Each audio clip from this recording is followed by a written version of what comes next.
What's good, my people? It's your boy, Big Chris, aka the Compton Animator, and I'm here to give you people another WWE Raw review for January 6, 2014. And tonight's Raw, we go old school. So, we got a pretty packed show tonight. Not all the wrestlers from, what he said, from this era right now. We're here from the general roster right now. We're here tonight, but you did have a lot of old school wrestlers here, and you had a lot of just good things that was happening tonight. So they kicked the show off with the Nature Boy Ric Flair coming down to the ring and cutting his usual promo about him, how he's the limo ride and stuff like that, doing his woo and dancing and stuff. So he comes out there, does that. Then Randy Orton comes out there and basically, says how much he, loves Ric Flair, but tells him that he's overrated and that Randy Orton is better than him and stuff like that. So then, you get Randy Orton tells Ric Flair that either he needs to get out the ring or basically get beat up. So John Cena comes out and basically saves Ric Flair, tells Randy Orton that, Ric Flair, basically hypes up Ric Flair, tells Randy Orton how big of a guy Ric Flair is, and, he's 16-time champion and stuff like that. He needs to respect him and stuff. And then tells him if he wants to fight anybody, you need to fight him. So, you get it. It's an okay opener. I like the stuff with Ric Flair. The things with Randy Orton and John Cena was okay. Tell you, like I've said a few weeks in a row, I'm kind of getting real tired of John Cena and Randy Orton, and I'm happy that this was the only part of the show that we saw them in, which kind of made it even better. We didn't get a show full of, Randy Orton and John Cena keep coming in and out. So that was a pretty cool little thing right there. They showed the announcers after this. The King was reported to have a heart attack, but the WWE announcers say that it's just a stomach virus, and he just went to the doctor to get a checkup and stuff like that to make sure there was nothing bad. So, hearts out go to the King. Hope he's feeling better and hope it ain't nothing serious. So, and also the announcer team is dressed up, in their usual old school garb. JBL's, let me sit back a little bit. JBL's kind of looking like old school Vince McMahon and stuff, and they got the little vest. The bright color ass suit jackets, the old 1980 style suit jackets and stuff. So that was pretty cool to see there. And the first match that we get is Rey Mysterio and the Usos versus the Wyatts in a 3-on-3 match. Now the thing is here, this is our first glimpse of Daniel Bryan as now a part of Wyatt family. And he comes out to the ring and they do their little dark creepy entrance, and you see Daniel Bryan come to the ring in a blue jumpsuit just like Eric Rowan. And I think he looks pretty cool and stuff. The internet kind of spoiled it because I guess they was testing it at a house show and some guys took a picture of it and some asshole on my Facebook page posted the picture, and I was like, oh, you fucking spoiler. So I had to unfriend him because I don't play that type of shit. Everybody else who are friends with that watch wrestling or who I like pages didn't spoil it, and it was only that person, so I had to get him out of there and stuff. So it was a pretty cool and also I didn't really talk to that person anymore, so it was whatever. But the match itself, which Daniel Bryan was in, and with the Wyatt family, it was just him, Eric Rowan, and Luke Harper. It was an okay match. I thought the general parts of the match were good. The only bad thing was I think the ending was a little sloppily done, I would say. It just basically happened where Daniel Bryan tagged himself in, then Luke Harper tagged himself in, kind of causing tension between themselves, and it kind of caused a distraction where one of the Usos ends up getting a roll up on Luke Harper. The problem is, it's not that's the problem, it's just the way that it was executed was a little bit of a problem. It just didn't look like it was a that much of a distraction, number one, because it wasn't quick enough between the distraction and that, and also it just wasn't that big of a move or big of a roll up to actually make it look good. So the general match was okay, but the end roll up was kind of like eh. But I like that they still showing that There's a little still bit of tension with Daniel Bryan actually joining the Wyatt family, and whether or not he's going to go with everything that they're telling him. So next we get, let's see. Okay, yeah, and the Usos and Rey Mysterio win that match by a roll up. Next, they do more hype up for Batista, and they talk about that he's going to be in the Royal Rumble match. So yeah, that's pretty cool. And then they talk about the Damien Sandow's not pin or whatever they want to call it, how he pinned the Great Khali and both shoulders weren't down, so they said it wasn't a clean pin. And you basically get to vote on the app to see who wins who gets to guest referee the match out of 3 guys. It was Bob Backlund, Arn Anderson, and Sergeant Slaughter. So Brad Maddox is telling those 3 guys backstage that whoever wins gets to do that. And then Kane walks in and basically has a confrontation with Brad Maddox about some shit that Brad Maddox said last week on Raw. So he basically berates him and tells him that if you fuck with me, I'm gonna whoop your ass. That's basically what it is. I don't watch the show. You can see what it says, but that's what he basically telling him. So yeah, you get Kane that's telling that to Brad Maddox, and yeah, it was a pretty okay segment right there. I like that it still showed the villainy of Kane, but it also, showed him as this transformation into this businessman. So, he knows the HR rule books and the rules out of it, and he knows that, if you fuck with me, I'm gonna still fuck you up type thing. Next, we get Big E Langston, who's walking in the back, going to the ring, and the only reason I'm talking about this is because while he's walking in the back, first he see Nikolai Volkov, I think he was the Russian guy from the early 90s, and not 90s, but the old 80s WWE show, WWE, and then you see him, he's doing his what do you call it, his national anthem, and then you see Ted DiBiase, who's holding up with Oksana, and you see him just like saying to beat a man, you got to beat the man, or some shit, or some whatever the fuck $1 Million Man says. And then, he does his little crazy laugh. And then you see IRS, who tells him he needs to pay his taxes. So, yeah, it was a pretty fun segment with the old guys right there. And then, let's go on 7 minutes already? Okay. And then next you get the WWE, who tells us that on Wednesday at the CES conference, they're going to announce a big news on Wednesday. I guess it's the WWE channel that they're going to announce on WWE Network. I can make a video on that later on to tell you about that. So next we get a match with Big E Langston versus Curtis Axel. Ryback is on commentary. A pretty okay quick match. We've seen this match a few times. It's just Big E Langston having a few moves with Curtis Axel, then Big E basically beating the shit out of Curtis Axel at the end. I do like the addition of Ryback on the commentary, just talking himself up and talking up Big E. Talking down Big E and stuff. I think he did a pretty okay job on commentary, and I would love to see a little mini feud with them 2 guys right there, Ryback and Big E Langston. Big E Langston wins this match, so yeah, it was a pretty okay match.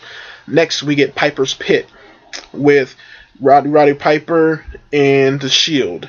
So Roddy Piper comes out first, and he does his stick for a second, but he gets interrupted by the Shield. The Shield come out. Dean Ambrose basically berates Roddy Piper, and then you get both him and Rowdy doing a good back and forth. I really like them 2 interaction. He's basically shitting on Dean Ambrose, telling him this is Piper's Pit, not Dean's Alley, and stuff like that. Then you got Dean Ambrose, who keeps calling him old and stuff. You got Seth Rollins, who keeps saying that's cute, stuff. Are you cute to him and stuff like that? So yeah, it was just a lot of fun seeing these guys, interact with each other in this segment. Sorry about that, but yeah, just have some fun interaction with Piper and the Shield and stuff, and you even get a point when Piper's asking each guy, are they the best of the team, and he asks Roman Reigns, if he wins, does that mean he's the best, and he even pinches his cheek and stuff like that, and you get Roman, who gets up and says, you ever touch me again, I'm gonna basically fuck you up, like stuff. So it was a pretty fun segment right there. Then you get the Dean Ambrose, who tells Roman Reigns, you know what, we need to beat the shit out of this guy, out of Piper, and CM Punk in the New Age Outlaws run out to help what's his name? To help Roddy Piper. So it was a pretty good segment right there. I had a lot of fun with it. The interactions between Piper and the Shield, seeing CM Punk run out with the New Age Outlaws and stuff like that, and leading on to what's going to happen at the main event tonight. So next we get they show a Brock Lesnar's return video package, which I'll talk about that later. So next we get Sin Cara versus Alberto Del Rio. Quick match. Alberto Del Rio picks up the win. The interesting thing in this match is that Alberto Del Rio does a promo after the match after he beats Sin Cara, and he basically talks about how he's back. He doesn't really say he's back, but they don't really talk about it. He had a concussion, so this is his first match back in weeks, and he basically says the Royal Rumble is his match type thing, and that he's basically going to beat up Batista, or going to throw Batista out at the Rumble, and says, he's basically trash talking Batista and saying that he's going to win the Rumble and saying that he's entering himself into the Rumble. So, you get a pretty okay segment with that, and that was the only thing that came out of that segment that I actually liked. Next, you get a backstage segment with Daniel Bryan, and he's basically talking to the two tag members of the Wyatts, telling them that he joined the Wyatts because he wanted to learn how to become their type of beast that they are, and he's telling them that he can also help them because he's been tag team champions, and that the Wyatt members haven't been tag team champions yet, and they're having problems, and he can help them learn, and that if he tags on one of them next week, then he can help them out. Bray Wyatt comes in and says, "No, you'll tag with me," and it's just basically leading more story on and stuff like that, and kind of showing that Daniel Bryan's with them, but also showing the hesitation of Bray Wyatt in all of them and stuff like that. And it's just kind of a mix of things, and I'm just it's an okay story for right now. I just want to see where it's going, and I'm just following the story right now, because it's giving us to us tidbits by tidbits. So I just want to see where it goes from here. Next we get the Real Americans versus the Rhodes Dynasty. A pretty chill match right here. You get a lot of good moves, a lot of good spots. The same thing that we got out of the Real Americans and the Rhodes Dynasty, from previous matches. Just, a good match, nice pace, and stuff like that. With the Goldust and Cody Rhodes, the Rhodes Dynasty coming out with the win here. So, it was a pretty chill match overall, and one of the better matches of the show. Next we get DDP, who you see with Booker T, and they basically do a promo about DDP yoga, and he's hyping his own, yoga stuff up. Booker T tries to do yoga and kind of rips it, I guess, like pops his back or something like that, or pops his hamstring or something. And you get Ron Simmons, who comes out and basically does his damn. So that was pretty cool and stuff like that. Especially just to see DDP on the show, that was pretty cool. Next, we get the Damian Sandow versus Great Khali match, and you see Great Khali come out, and he got Rajin Sin with him, his old, what do you call him, like manager, I would say he is, and they tell who our guest referee is, and it's Sergeant Slaughter. This was a bad match.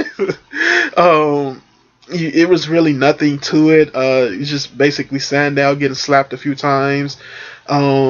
Sandow throwing a couple hits at Great Khali, and Sergeant Slaughter, fumbling around the ring as the ref, and he Great Khali pins Sandow, but Sandow has his leg on the ropes the whole time, so Sergeant Slaughter, when it does 3 count, doesn't see it, and they basically just play off the thing that happened with Sandow on last week's Raw.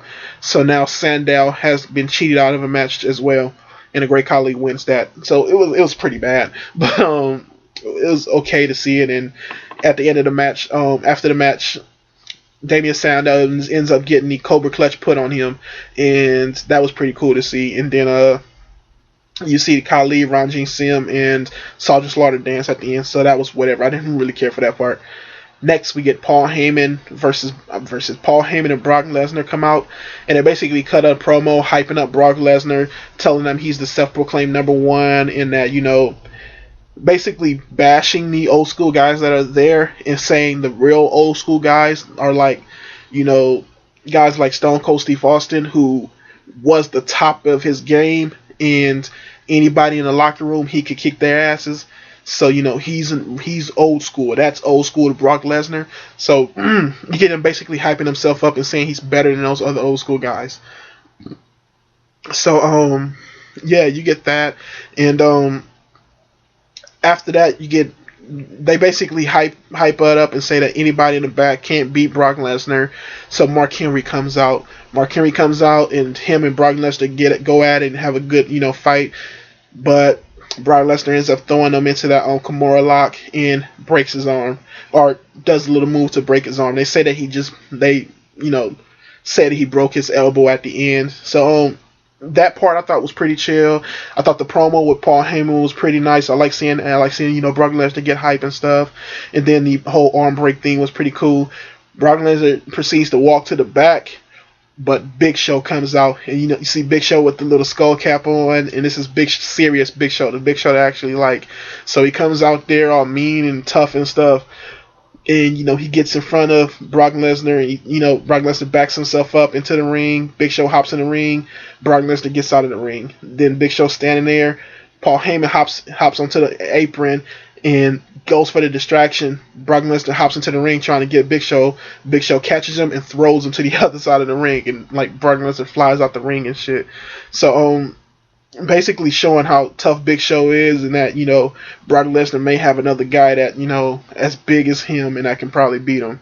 So pretty cool segment with the Big Show stuff, and I like that they're setting up more, kind of feeding Mark Henry to Brock Lesnar in a certain way, but also giving Big Show a big standing to say that he's also a big guy and big and strong and stuff like that, and can actually fight good too. And I kind of wish we would have saw this Big Show a few months back where he was doing all that crying stuff, because this is the big strong badass Big Show that he could have still kept playing up as somebody who's pissed off at what's happening. And you didn't. I like the sad part, to show that he had, he's a face that has feelings and stuff, but it was just needed more of a balance to show he doesn't want to hurt his friends, but to the people he hate, he's going to fuck them up, So I like this segment. I wish that we could have seen more of this a few months back. So yeah, that's what we got out of that. And next we get, let's see if that was it of that. Yep. Next we get the Bella Twins versus Alicia Fox. An okay Divas match here. Divas tag match. It was Alicia Fox and Oksana. And it was an okay Divas tag match. I think the part that I liked about the match was when Nikki Bella and Alicia Fox was in there. Alicia Fox makes a lot of these girls look good when they're in the ring with her. She could take bumps real good, and she just makes their moves look really good and stuff. And then once Brie and Oksana got in there, it kind of lost its its groove. I think they gave it an okay amount of time here. You get Brie, who's getting ready to do a missile drop kick off the rope and to Oksana, but Oksana moves, and Brie just falls hard, and you get Oksana, who gets the pin in her second pin in 2 weeks. So Oksana comes out with the win here, and I'm curious to see what they're going to do with Oksana here. Are they giving her a push, or is it just them trying to find a way to show that the Bella Twins are having a problem and give them something to build themselves off of, just for match story basis? So I'm interested to see what happens here. Hopefully the more they have these girls fight, the better they get. I think Brie has been going down in her her wrestling wise. I don't know. Nikki's kind of they both her and Nikki kind of evened out, and I just want to see them do more inside the ring. But Oksana and Alicia Fox win this match. Okay. Next we get, let's see, yep, that's it. Next we get 3MB versus Too Cool and Rikishi. So you get 3MB, who's already in the ring. They cut a promo talking about Heath Slater, who's back. And you get Too Cool, who comes out to the ring. Before I say that, Heath Slater, who's back, and they say there's going to be a new 3MB, and how they're going to go into a new era of wins for them. So you get Too Cool and Rikishi who comes out, and Scotty Too Hotty just man, these guys got old, and you got Scotty Too Hotty, just old as shit. He doesn't have that youngness that he recently had few years back, and then you get Grandmaster Sexy who just looks like the King Jerry Lawler more and more, as time goes on. Just funny as fuck. But these guys have an okay match here. Too Cool and Rikishi, they to the Too Cool part, they was pretty good in the match. Scotty Too Hotty was surprisingly, very quick and took some bumps really good, did his worm and stuff, and it was really nice here. They say he's a firefighter now, so I would like to see him probably a little bit more with him, but it was pretty nice to see him right there. But Too Cool ends up picking up the win here, and it was a pretty okay match. They got all the move stuff off. You get to see him dance at the end and stuff like that. So, they said we haven't seen them in what is it? They say 13 years we haven't seen Too Cool and them together. So yeah, it's been a while, but yeah, it was a pretty okay match and stuff like that. You got all the spots and stuff. So yeah, it was pretty cool. So let's see. Next, they get all the legends who showed up on the show. They come out on the stage. They thank them individually. You also see the Godfather who comes out there and dancing. So they all come out to Godfather music and stuff. So I was happy to see the Godfather out there. And you see him and Ric Flair and Ron Simmons dancing and stuff, and the other legends dancing and shit like that. So that was pretty fun to see. But the main point of this was you see Wade Barrett come out, do his Bad News Barrett promo, and he basically trashes all the legends, say how they're doing nothing but signing 20-year-old pitchers for $20 to people who barely know them, and that once they leave, nobody's going to remember who in the hell they are. So he's basically shitting on the legends, and just having the Bad News Barrett stuff may not be great for him, but I could tell he's having fun with it, and you can see glimmers of it getting over with the crowd as far as giving him some heel heat. So I thought it was a pretty okay segment. You get to see the legends, you get to see Godfather. They bring them all out, thank them and stuff like that, and you get Wade Barrett who cuts a promo and stuff, trying to get over on them. So yeah, I thought it was pretty fun to watch all them guys do their thing. Next you get Mean Gene Okerlund who comes out and does a promo for his old hotline, if any of y'all remember that. And he does that and introduces the New Age Outlaws. The New Age Outlaws come out and do their thing. It's me, the DOWG and stuff like that. And do their thing, and they're basically there to introduce CM Punk. They introduce CM Punk and, kind of introduce him in a road dog type of way. And he comes out with the old 1980s jacket on and stuff. And, comes out, and they're basically out there to be enforcers for CM Punk for the Shield. So you get a Shield match with Roman Reigns versus CM Punk. A pretty slow match for the most part. I thought it was an okay match here. For the first, I would say, half of the match, it was kind of pretty slow. It was just a lot of technical stuff with CM Punk and a lot of power moves with Roman Reigns. They took a lot of their time with this match. I think they had a lot of time to fill, and you just didn't get a lot of urgency that you got out of the Seth Rollins or the Ambrose match. This was just more slower, but once it got into its groove, it shot off to the stratosphere, and it ended pretty good. You saw Roman Reigns with a Superman punch out of the air and stuff. CM Punk with some good kicks.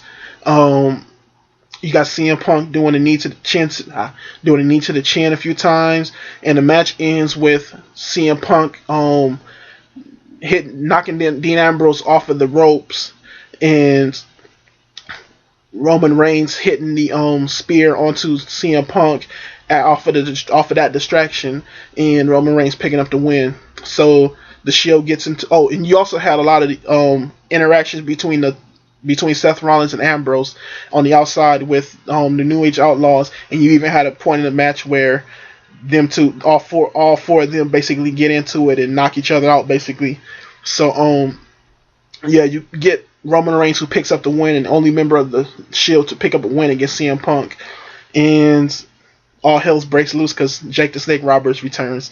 And I heard that he been wanting to return ever since he got healthy for a while. He comes out, CM Punk and New Age Outlaws basically beat up the Shield, knock out Dean Ambrose with a GTS, and Jake Roberts put a snake on him. And I haven't heard Jake Roberts' music in a long time, and I was like, oh shit, that's my shit. I forgot I like this music a lot. So yeah, he puts a snake on him, and Dean Ambrose couldn't stop smiling. Like, it was so funny. Like, it was a pretty fun segment with just, you get Roman Reigns, who gets his win out there to lead on the story, but they end it with a good old school segment with Jake Roberts coming back, a guy who we haven't seen in the WWE for a long time, who's basically been trying to get healthy and stuff like that, and drugs fucked his body up, so they basically got him healthy. DDP got him healthy, and it was a pretty okay show tonight. Match wise, I say only about 2 matches that were good to okay. Everything else was just filler type matches, and had parts in there to maybe set up stories for later. So match wise and stuff like that, it was mediocre. But when you added all the the old school guys in there, the legends, and all the old school stuff in there, it got a lot better. And that, just seeing that stuff that we haven't seen in a long time, especially for somebody like me who doesn't watch a lot of the old school, tapes and movies and stuff like that, because it's just time. I don't have a lot of time to watch that stuff. But, it's just fun to see all that, and, to see these guys come back and have fun. And I thought it was a pretty fun show. I give it a B-. If it didn't have that, it would probably been a C-, because it was a pretty average show tonight. But, it was a B-. It's a pretty fun show. You get what you get. And, video's going on 26 minutes.